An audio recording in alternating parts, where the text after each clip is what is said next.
இலங்கையில் பல இடங்களிலும் இப்போது மழை பெய்து கொண்டிருக்கிறது. பல இடங்களில் வெள்ளப்பெருக்கு, மண் சரிவு அபாய எச்சரிக்கைகளும் விடுக்கப்படுகிற நேரத்தில் இது அம்பாறை மாவட்டத்தில் இருக்கிற நெய்னாகாடில் இருக்கிற தெராவோடே என்று சொல்லக்கூடிய ஒரு பிரதேசத்துக்கு தான் நாங்கள் வந்திருக்கிறோம். குறிப்பாக இப்போது அம்பாறை மாவட்டத்திலே பல இடங்களிலும் வெள்ளத்தினால் மூழ்கி இருக்கிறது. அம்பாறை மாவட்டத்துடைய சரி இப்ப நாங்க எங்க இருக்கிறோம்டா சொல்லுங்க மிஸ்கார், எங்க இருக்கிறோம்? சரியா, நாம நெய்நாடு பாலத்துல நிக்கிறோம். சரி, நாங்க சின்ன பருவத்தில எல்லாம் இந்த பாலத்தை பார்க்க வாரேன்.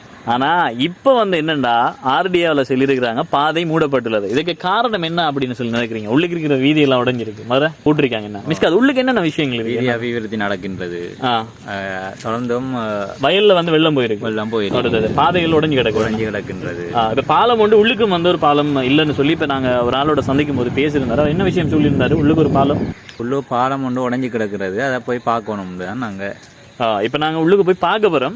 அதில் பிரதான பாதையில் தான் நாங்கள் இப்போ நிற்கிறோம். இப்போ பார்த்தீங்கன்னு சொன்னால் டயர்லாம் வச்சு இதில் கனரக வாகனங்கள் போகலாம், சாதாரண ஒரு வாகனம் தான் போகலாம். ஸோ மிஸ்கார் போய் பார்த்துடலாமா உள்ளுக்கு என்ன விஷயங்கள்? சரி, இப்போ நாங்கள் நெய்நாடுக்குள்ள இருக்கிற பாதைகளுக்குள்ள நாங்கள் இப்போ பயணிக்க போகிறோம். ஸோ வாங்க போயிட்டு நம்ம என்னென்ன விஷயம். இதுதான் நாங்கள் நெய்நாட்டு பாலத்தை பார்ப்பதற்காக உள்ளே செல்கிற போது இப்படியான ஒரு கவலையான ஒரு தோற்றம் எங்களுக்கு தென்பட்டது. ஆனால் இது தற்காலிகமாக அருகில் இருக்கிற வயலினூடாகத்தான் பயணித்திருக்கிறார்கள். ஆனால் கிட்டத்தட்ட ஒரு மாத காலமாக இந்த பாலம் புனர் நிர்மாணம் செய்யப்படவில்லை. தற்காலிகமாக வேறு பாலங்களை அவர்கள் பயன்படுத்தியிருந்தார். அதுக்கு பிறகு அந்த பாலம் இப்போது சரி செய்யப்பட்டிருக்கிற காட்சியை தான் நீங்கள் இப்போது பார்த்தீர்கள். இந்த நெய்நாட்டு பாலம் என்று சொல்வார்கள். இது பழமை வாய்ந்த ஒரு பாலம். இப்போது அப்படியோ பார்த்தால் இந்த பீகாவாபிக்கு 4 கிலோமீட்டர் இந்த பாலத்தினூடாக செல்லக்கூடியவாறு இருக்கிறது. ஆனால் இந்த பிரதேசத்தினூடாக பார்த்தால் மல்வத்தைக்கு 7 கிலோமீட்டர் இருக்கிறது. அப்படியான ஒரு இடத்திலே தான் நாங்கள் உங்களுக்காக நேரலையாக வந்திருக்கிறோம். எனவே இப்போது நெய்நாடு பிரதேசத்திற்கு நாங்கள் உள்ளே சென்று பாதைகள், அதே போல வயல்கள் மற்றும் எவ்வாறான நிலையில் இருக்கிறது என்பதை உங்களுக்கு வழங்குவதற்காக காத்திருக்கலாம். இப்போ வாங்க என்ன நடக்குது அப்படிங்கிறத பார்க்கலாம். சரியா? இந்த பிரதான பாதையில் இருந்து நாங்கள் உள்நோக்கி சென்று கொண்டிருக்கின்ற போது எதர்ச்சியாக சமாந்துறை பிரதேச செயலகத்துடைய பிரதேச செயலாளர் SLM ஹனிஃபாசர் அவர்களும் அந்த இடத்திற்கு வருகை தந்திருந்தார். அவரோடு சில உத்தியோகத்தர்களும் அந்த இடத்திற்கு வருகை தந்து இந்த கள நிலவரங்கள் தொடர்பாக அவர்கள் ஆராய்ந்து கொண்டிருந்தார்கள். காரணம், இந்த நைநாடு என்பது இந்த பெரிய பாலத்தில் இருக்கிற தண்ணீர் நிரம்பி வலிக்கின்ற போது அதுக்கு அருகில் இருக்கிற குடும்பங்கள் அதிகமாக பாதிக்கப்படக்கூடிய ஒன்று. எனவே சம்மாந்துறையிலே அனைத்து முகாமைத்துவ கட்டடமாக இருக்கின்ற சம்மாந்துறை தாருசல மகாவித்தியாலயத்தில் இருக்கிற அந்த கட்டடத்திற்கு இந்த மக்களை மேல்குடி, அதாவது அவர்களை தற்காலிகமாக அங்கு தங்கு வைப்பதற்கான ஏற்பாடுகளை செய்வதற்காக அந்த இடத்திற்கு வருகை தந்திருந்தார். எனவே அந்த நேரத்தில் தான் நாங்களும் ஒரு காணொலி பதிவுக்காக அந்த இடத்தில் சென்றிருந்தோம்.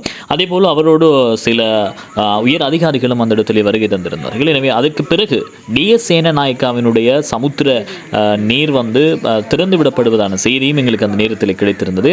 குறிப்பாக அந்த நேரம் 4 மணி அளவில் இருக்கின்ற போது 3 அடி உயரமான நீர் திறந்து விடப்படுவதாக சொல்லப்பட்டிருந்தது. எனவே கல்லோயாவினூடாக இந்த ஆற்றிற்கு வருகிற நீர் இந்த மக்களை பாதிக்கலாம் என்கின்ற ஒரு முன்னாயத்த ஏற்பாடுகளுக்காக அந்த இடத்திலே சமாந்துறை பிரதேச செயலாளர் வந்திருந்தார். ஆனால் முக்கியமான ஒரு விடயம், அந்த இடத்திலே சமாந்துறை போலீஸ் நிலைய பதில் பொறுப்பதிகாரியும் தந்திருந்தார். எனவே சமாந்துறை போலீஸ் அதே போல பிரதேச செயலாளர் உட்பட 2 பேரும் அந்த இடத்துக்கு முக்கியமாக கள விஜயம் செய்து மக்களோடு பேசிக் கொண்டிருந்ததையும் நாங்கள் அந்த இடத்திலே காணக்கூடியதாக இருந்தது.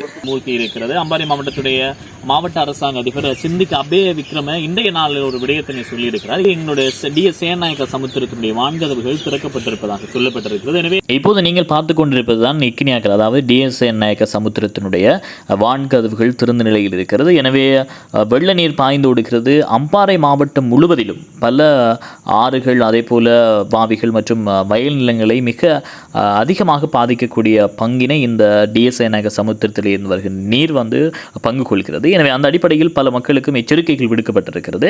ஆனால் இப்போது இருக்கிற இந்த நிலையில் மழை இன்னும் பெய்யுமானால் இதனுடைய நிலை கேள்விக்குறியாக மாறும் என்பதும் அந்த இடத்தில் எங்களால் காணக்கூடியதாக இருந்தது. எமது கேமராவில் பதிவு செய்யப்பட்ட காணொளிகளே இது.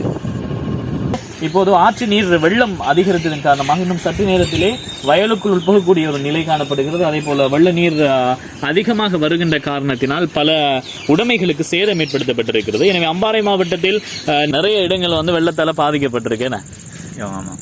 இப்ப இது பழைய பாதையா இருந்த இடங்கள் இப்ப வெள்ள நீர் உட்புகுந்து வயலுக்குள்ளே எல்லாம் போயிருக்கு. சொல்லுங்க, இந்த பாதை எங்க போகுது? இந்த பாதை நேராக வந்துட்டு தீகாவி விகாரையை நோக்கி போகுது. தீகாவா, அதாவது நெய்நாட்டுல இருந்து தீகாவாபி போகும். அப்ப அவங்க இந்த பாதை தான் இது.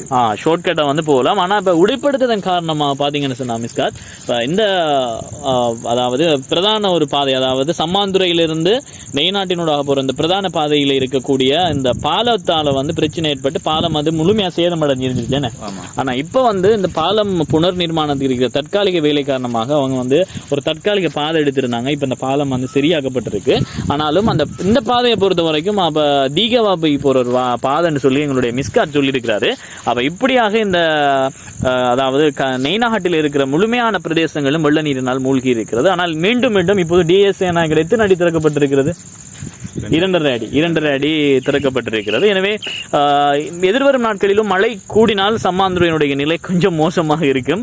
எனவே இது தொடர்பான ஒரு கள விஜயத்துக்காக நானும் மிஸ்காத் மற்றும் இன்னும் பலரும் நாங்கள் இந்த இடத்துக்கு வருகை தந்திருந்தோம். எனவே இது தொடர்பாக சம்மாந்துறையில் இருக்கிறவர்களுக்கு இது தெரியப்படுத்த வேண்டும் என்கின்ற அடிப்படையில் உங்களுக்காக நாங்கள் வழங்கி கொண்டிருக்கிறோம். இப்போது நீங்க பார்த்து கொண்டிருப்பதுதான் வயல்.